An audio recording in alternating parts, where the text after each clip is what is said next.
Thank you very much for visiting us here on the Community Talk. Boy, have I got a special treat for the folks today. I have Audey Ratliff, who makes or sort of creates the mandolin, and I have Steve Patton, who plays the guitar. Thank you both for coming today. Well, thank you, Ron, for having us. Well, this is going to be a great treat for people on Saturday. They're not used to, hearing an interview, and plus, they're going to hear some, you're going to give them a little treat of some of the music. Why, yeah, we'll play for them, yeah. It's going to be fun. Now, Audey, how in the world did you just all of a sudden start making a mandolin? Well, it wasn't all of a sudden, actually. I own Ratliff Mandolins here in Churchill, and we make mandolins and ship them out all over the world, actually. I started by building because I'm left-handed, and I couldn't buy a mandolin off of the shelf, and so I contacted a builder up in Virginia to build me a left-handed mandolin, and had always kind of thought that or any kind of musical instrument, for that matter, actually would be built in a big fancy factory, and they're really not. It's not necessary. The man was ankle deep in sawdust in a little tiny shop, and so I thought, well, maybe I'll try to build one myself then, if anybody can do it.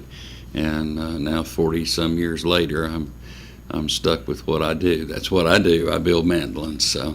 Well, that's great. So you just can't turn one upside down, just think you can play it left-handed and whack at it, huh? Well, unlike a guitar, there's the modern accepted F-style mandolin is a very asymmetrical machine, obviously, and no, you can't just flip one of these over. Where you can a guitar, like the first guitar I built, or the first when I first started playing guitar, I did just flip over a right-handed guitar and change the strings over and played it left-handed, and you can do that and get away with it on a guitar, but an F-style mandolin, that you can't do that.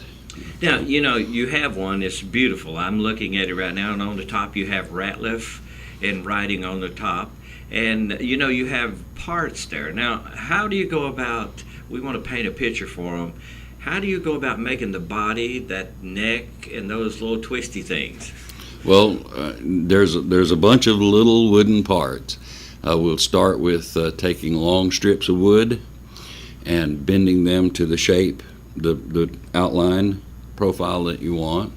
And then the tops and the backs are bowled, or take a pretty thick piece of wood and bowl them out, cut them out, and glue all that mess together until you have basically a box, an air chamber, and then you hang a neck on it and put some strings on it, and voila, that's what you have. And there's a whole lot of little things in those steps, but that's the broad outline anyway. How long would it take to make one of those if everything went right? Well, it depends on a lot of the time and effort in building one is making it look pretty, and there's a lot of different ways you can do that with different bindings and pearl inlays and all like that. You can, for an average mandolin that's the traditional thing, it's usually 100 hours, give or take. Wow, tremendous. So, and once you get a machine set up, if you want to make 30 parts, instead of just one, because sometimes you'll spend 20 minutes setting up a machine, and it'll take 4 seconds to drill the hole where you want it, So, so do you consider that as 20 minutes and 4 seconds, or 4 seconds, Mm-hmm. So lots of times it's you can cut your time down for each one if you do some parts while you've got the machine set up. Folks, we are talking with Audey Ratliff, who makes mandolins, and we have Steve Patton with the guitar, and I suspect that you probably made that one, right? No, that's just an old Martin D18. There you go. Yeah, I'm not a luthier. Now, how did you two connect, Steve? I was a teenager. I was 14 or 15, I guess, and Audey's dad at the time, has since passed away, but 20 years ago he had a music store here in Churchill, It was a local hangout and a good place to go. And I had started playing the mandolin, and I thought I needed some adjustment made to a mandolin, and it turns out all I really needed was to just practice the thing and just play it. A little adjustment for you, huh? Yeah, there was nothing mechanically wrong with the instrument, but his dad had told me, well, just call Audey. He'll be glad to help you with anything you need. So long story short, I picked up the telephone, called, and it probably rang 20 or 30 times, because I come to find out that was obviously before cell phones. And he had this phone sat in the office, and he was usually, working with wood. And so after it rang and rang and rang, I heard Ratliff. And so I gave him my spiel as a kind of bashful, teenager, and told him what I thought was wrong with this mandolin. And the next words were, well, just bring it on down. And I was like, right now? Yeah, just bring it on down. And I come to find out that that was probably a pretty common occurrence. People stumble into the shop and interrupt his day and all sorts of stuff on a regular basis. But I guess our friendship stems from that. And blossomed is the yes, word. blossomed, yeah. I'd say if you call 357-4381, you hear him say, Ratliff again, That's won't you? I've known him for almost 20 years, and every time I call, it's Ratliff. Yeah. So that's the response. All right, guys, listen. Yesterday y'all played How Great They Are. Are you up for that one today? That'll really get this thing started. Sure. How about that one? Oh, boy. Here we go.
Wonderful. That's so peaceful and calm. I'm telling you, that would really just make your day to hear.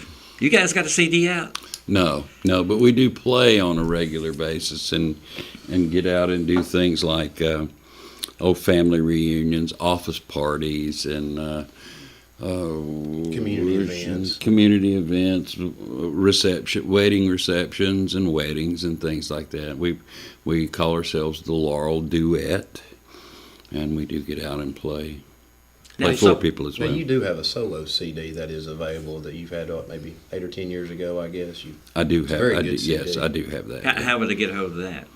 You can contact me either through, you can call me on the telephone, which is area code 423-357-4381, or visit me on the web. And it is www.Ratliff Mandolins, RATLIFF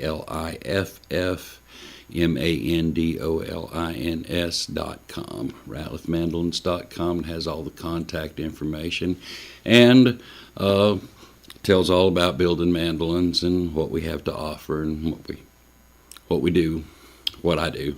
Yeah. Now, if someone wanted you to come and play for them, what would be that contact information? No, just call me.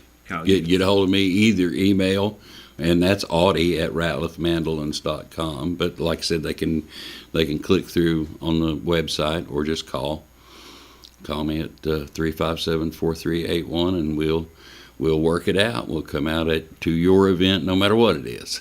Now, I got to come down yesterday and look at your shop. A big shop. I thought My, a lot of stuff going on in here. Well, it seems big, and when I first moved out there, you start out in a bedroom, and then you move to the garage, and the more you build, the bigger place you need. And when I first moved out there in that building, I thought I had moved into a warehouse, and now it's so crowded that you can't thread your way from one corner to the other. It seems like. Well, now there's Audey Ratliff. Who is Audey Ratliff? Are you the homegrown person? Did you grow up some other way and then end up here? How'd that go?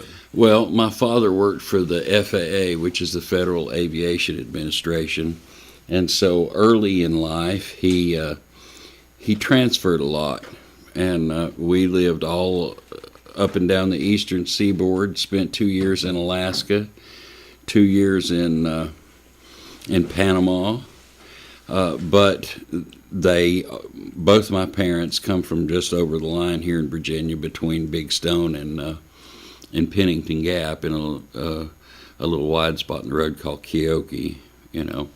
Sigmy, actually, which is another little spot right down from Keokee. And when the opening at Tri-Cities Airport opened up, and my dad applied for it and got it, he decided that enough wandering around for the family, we were going to settle in. And I was probably 12, about that time, 12. So yeah, we're kind of from here, but my first early experiences were just moving around. Now, what's a Steve Patton? Now, we got a Steve here. Are you homegrown or how? Yeah, I was born in Kingsport, lived the first couple of years, and my mom and dad moved down here to Churchill, and I've been here 27, 28 years, I guess. But me and my wife live down Goshen Valley, got 2 kids, and play a little music on the side. My wife's a fiddle player, so we play a little music occasionally. I've got a day job at Eastman, and that's pretty much sums up my busy life, I guess. You guys ever let her tote in and play with you? She has occasionally. Mm-hmm. Her family has a band. They did growing up, the Boss Sisters out of Rogersville, and wow. Everybody's got kids and everybody's got bigger responsibilities now. But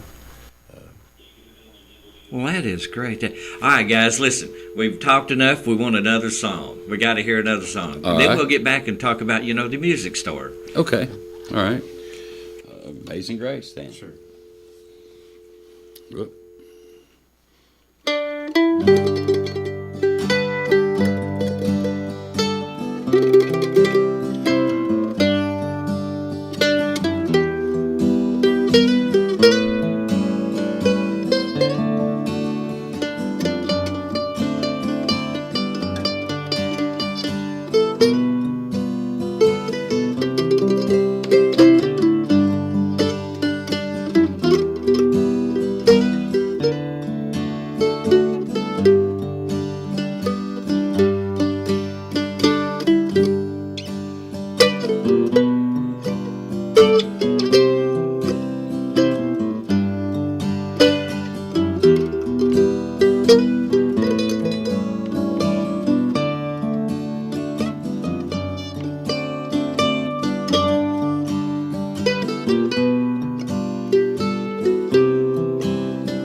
Let me ask you this. I see that you have two strings. There's 4 sets. And I think that I heard individual maybe notes and then maybe some chords too. Is that correct? Right. Right. Well, a mandolin has 8 strings, but they are tuned, of those 8 strings, they're tuned in pairs. So this, believe it or not, here is 2 separate strings. So they're tuned exactly alike. Sound exactly alike. Yeah. And then these 2. Now, why would you have double strings like that? Well, it's an attempt to make the instrument more powerful, louder, stronger, more powerful. In other words, you just hit 1 string, you hit 2, and it's supposed to help out. And I'll give you the brief history of kind of how this sort of thing developed, if you want. But I do. Back in the day, say around the turn of the century, 1900, in that time frame, within 20 years, one way or the other, America was, and the world itself, but America was becoming more and more urban. Means of transportation was, if you wanted to walk to church, you walked to church. You couldn't go to church 5 miles away; it was too far away. So the meeting halls were smaller, and the same with everything outside of the cities. If you wanted to go to a speakeasy, or you wanted to do this, or you wanted to have an outdoor concert, over that course of 40 or 50 years, people could move better, therefore the crowds could be bigger, right? So these guys that used to play in barn dances where they play for 20 or 30 people in the immediate neighborhood were now finding themselves in front of 200 people in a crowd, or 400 people, and these instruments weren't capable of covering that. And so there was a whole era there where there was all sorts of efforts to amplify an instrument. This where the dreadnought guitar came from, wasn't it? This guitar that he's holding right here, which you and I would think of as the normal size looking guitar, didn't exist in 1915. They were all little parlor guitars, weren't they? They were all little parlor guitars. And so in an effort to make a bigger projected sound that would reach out to a bigger audience, guitars started growing. Mandolins were flat top, and either a flat back or a bowl back, or even what's known as a cylinder back, but they were flat topped. They didn't project like they were supposed to. And so in an effort to fix the problem, there was all sorts of ideas, and probably thousands and thousands of patents for crazy ideas, like little sticks stuck inside of one that's supposed to amplify the sound, and tone producers and volume producers, and metal speakers that were actually put in. That's how they make dobros. That's what eventually wound up being a dobro, a resophonic guitar. Amplified pickups and amplifiers as well. That's how the electric guitar got invented, was somebody wanted to make that noise out bigger, and the double strings is also an attempt to make what would normally be a weaker sounding instrument, a non-competitive instrument in a group setting, competitive, as loud as that guitar, So did America make that create the mandolin, or did it come from some other? Well, it's an offshoot of a lute. It's a European, Mediterranean kind of thing. Italy, maybe some Spanish influence in there, created an 8-stringed instrument that's tuned like a violin, by the way. Of those 8 strings, that you really only have 4 separate notes, and it's tuned like a violin. So it's basically a plucked version of a violin, very Mediterranean. When they were brought over here, then country musicians and guys in the woods, so to speak, had picked this up and had learned to play it and converted it, and fiddle tunes got adapted to the mandolin and all. Right. Yeah. Wow, that's a great evolution of the lute, going all the way to the dobro. Is that right? Dobros and mandolins and then guitars. The guitar, and it's I've never seen a parlor guitar, I guess. They just think in terms of tiny. Yeah, they're thinner, and then there's just a smaller body. Wow. And you can see, how much larger they are today. All right, now we were talking about the store. Now, you said Steve, you said you went to the store, so, and then, of course, that was your Audey's dad's store. Is that correct? Store, yes. Well, tell us a little bit about that store, because you have a history here in Churchill. Well, my dad, like I said, he worked for the FAA, but he was a dobro player. He played music all his life. I grew up with this stuff.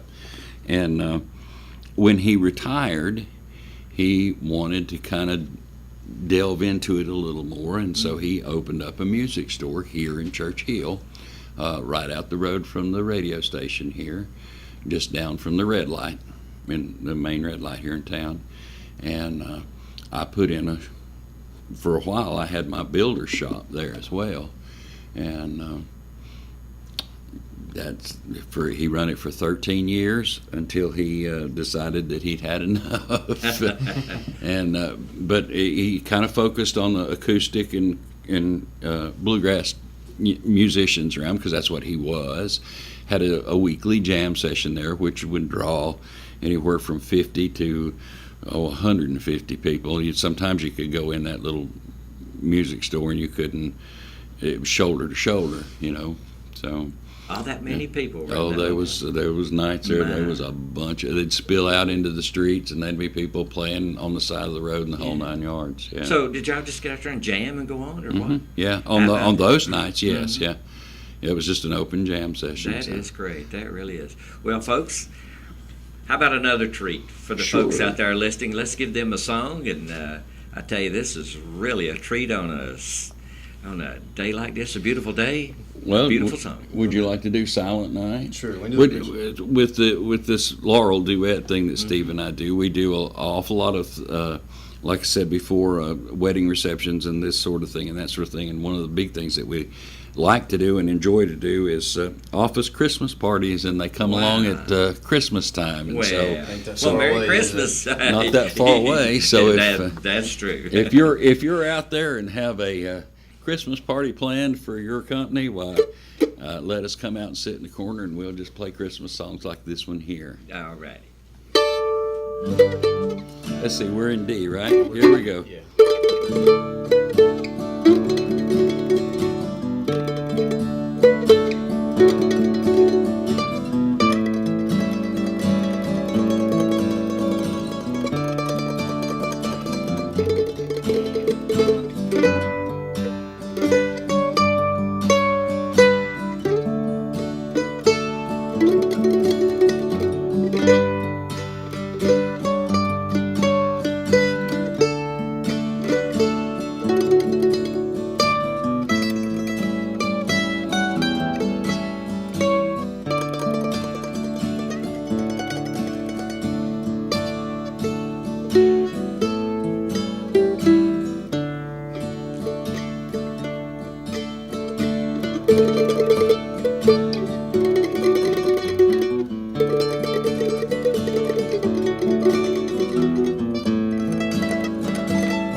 Well, that's so relaxing. Now, you said you went and played at maybe some office, parties and things of that sort. Mm-hmm. Are you focused in the middle, or are you on the sideline, or how about is it that you go and play for these parties?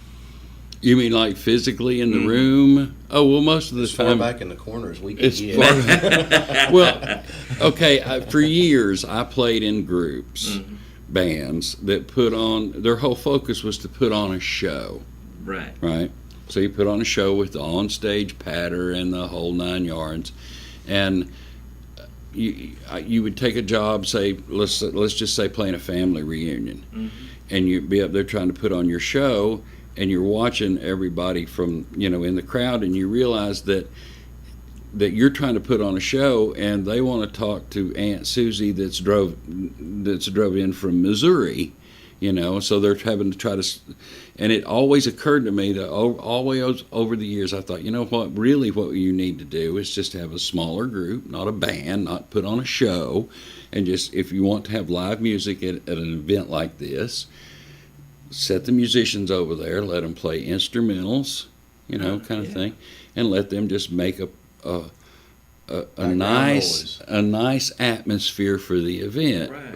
It's in other words, you're mismatching the music to the event. Really, if you just try to hire a band and let them come in and put on a show.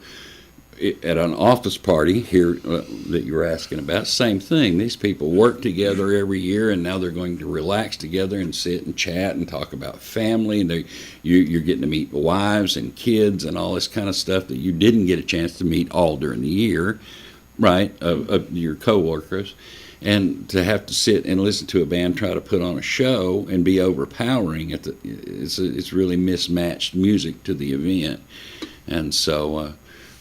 We, like Steve said, we just grab a corner somewhere, give us a couple of chairs, and we bring our own music stands and everything, and we'll sit back here and we'll provide a nice atmosphere. And it allows people, if they want to kind of come over and listen to a few songs and then go back and eat and mingle, or they're not, it's just a very leisurely type performance. Wow, I bet that is. On both accounts. Yeah. People don't feel like they have to listen, and you don't feel like you're not upset if people aren't listening necessarily. Right. I don't feel pressured to put on a show and that. We just play and make nice music, and it seems to really be appropriate for most of the events that we play. I would say so relaxing and so.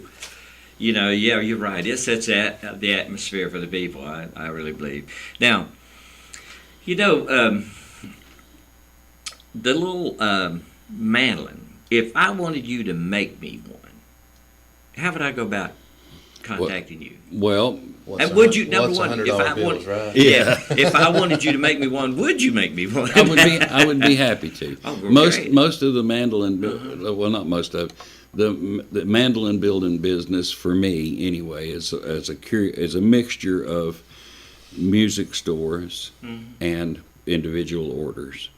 I make a standard model that I will send to music stores and they will sell. I have a few music stores, 8 or 10 that I do regular business with, but I don't like to take custom orders through those music stores. Too many chains of communication. Yeah, it's going to get misinterpreted. So if you want me to build you a mandolin with any kind of individualization, any custom pearl or a binding treatment or color, if you want me to make a blue one, which I have done, by the way.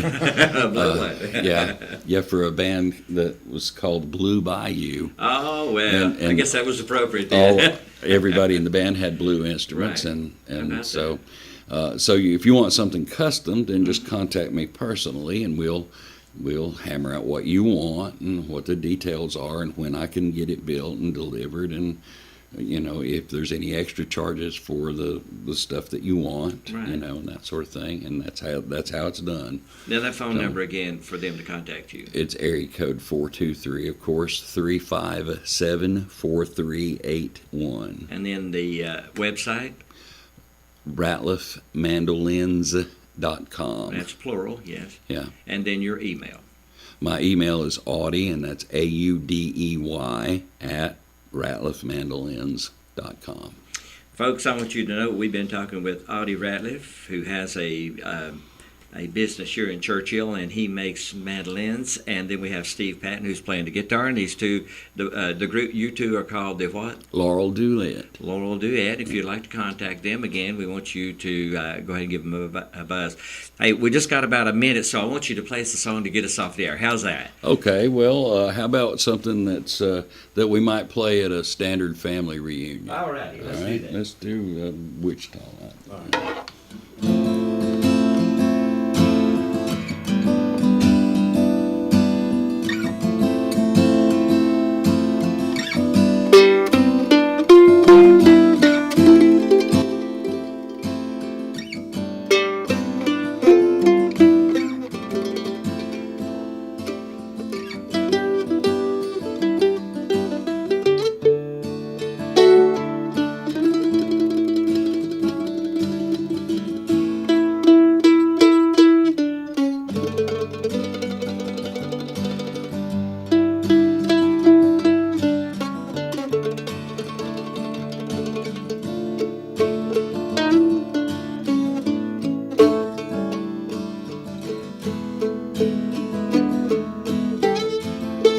WMCH, Churchill, Tennessee.